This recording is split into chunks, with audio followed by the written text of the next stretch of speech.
بسم الله الرحمن الرحیم.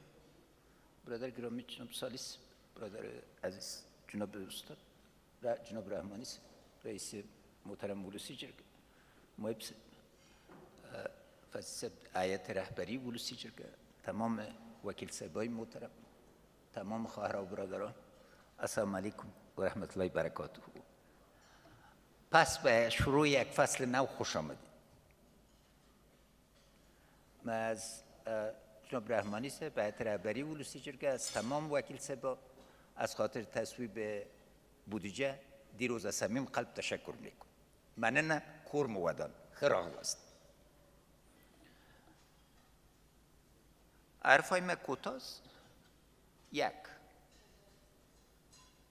افغانستان از هر وقت دیگه کده انشالله تعالی برسیدن به یک صلح پایدار و عادلانه در موقف بهتر قرار دارد.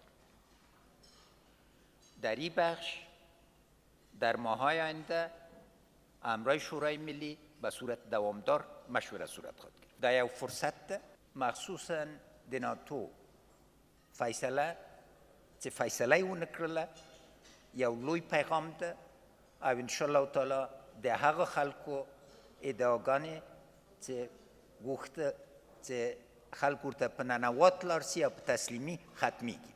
اوس به انشالله تعالی جدي مذاکرات چې یو حل ته ورسیږو، زمینه به ورته برابره سي. دوم، قانون وقتی که میگیم احترام به قانون اساسی و احترام به جمهوریت، احترام به شورای ملی یک جزء لاینفک است.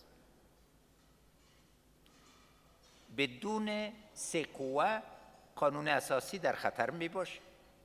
نو ځکه زه تاسو ټول ته وایم چې تاسو ته ما همیشه د احترام په سترګه کتلي دي او بیا به هم د احترام په سترګه در سره وکتل سي. البته په کاري طریقو باندې باید مجددا غور وکړو او مشورې هم ډېر ته رسي.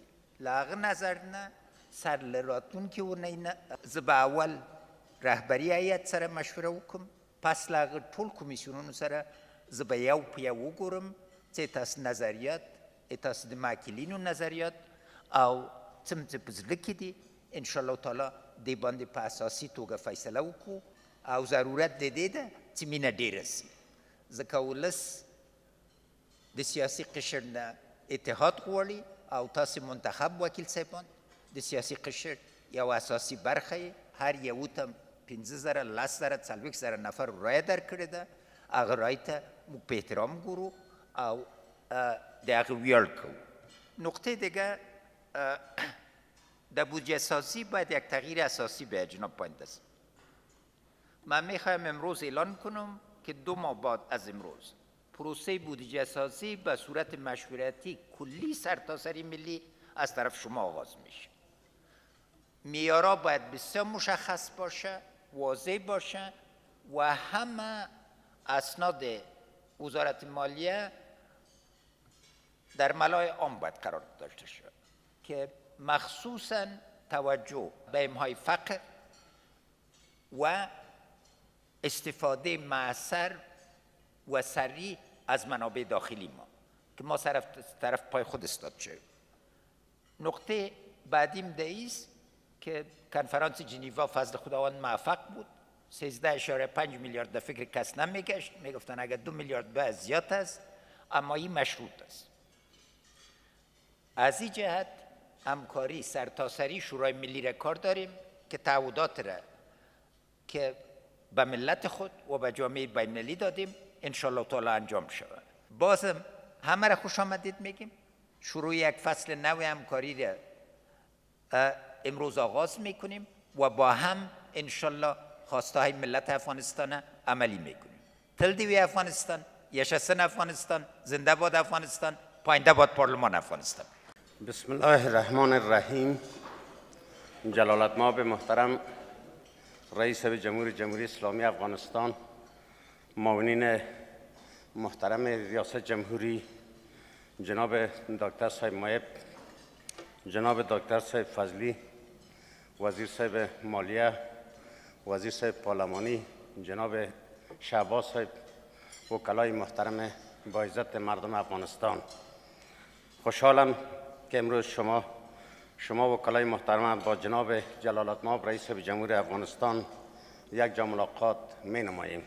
تشکر می کنم از اینکه بالاخره طبق هدایت جلالتمآب محترم رئیس جمهوری اسلامی افغانستان و وزارت مالیه به بخش‌های از پیشنهادات اصلاحی ولسی جرگه قناعت نموده و توانستیم سند بهتری را برای بخش عادی و انکشافی عرضه نماییم و مورد تصویب قرار گیرد.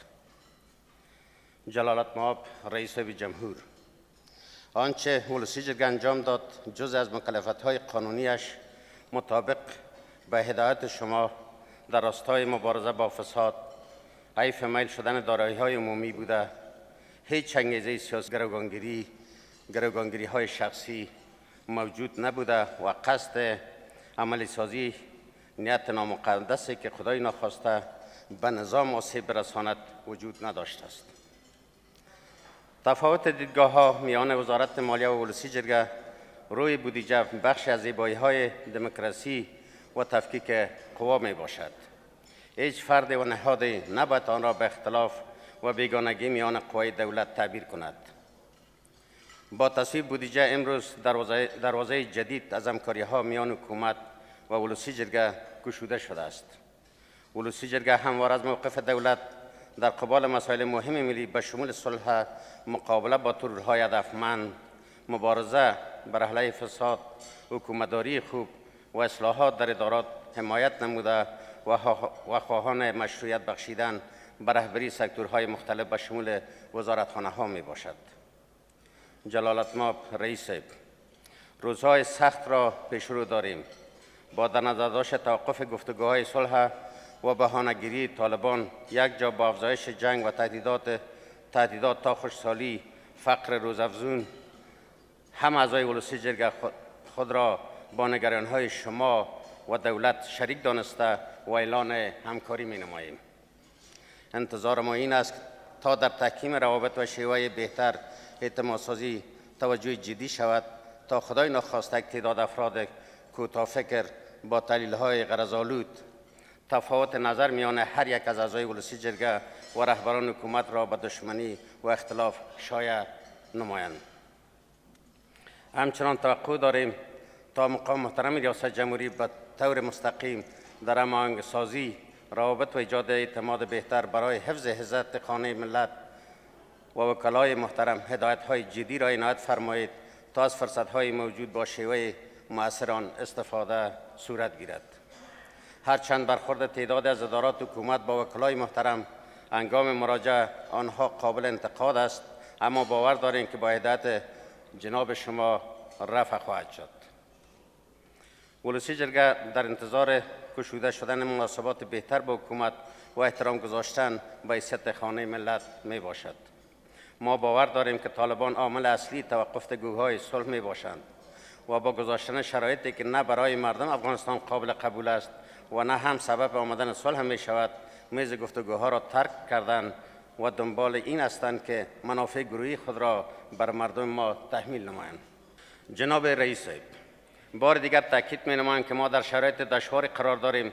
توقف گفتگوهای صلح، ناامنی‌ها، ترورهای هدفمند، خشکسالی و بسیاری از مشکلات دیگر ایجاب می کند که پارلمان و حکومت در سایه قانون اساسی برای بیرون رفت از این چالش‌ها همکار باشند. در اخیر قابل ذکر می دانم که جناب جلالتمآب شما به صورت مستقیم با خانه ملت در ارتباط باشد تا از هر گونه مداخله ارگان‌های دیگر و کارشکنی پیرامون رابطه پارلمان و حکومت جلوگیری گردد. تشکر از توجه جناب عالی و وکلای محترم. تشکر.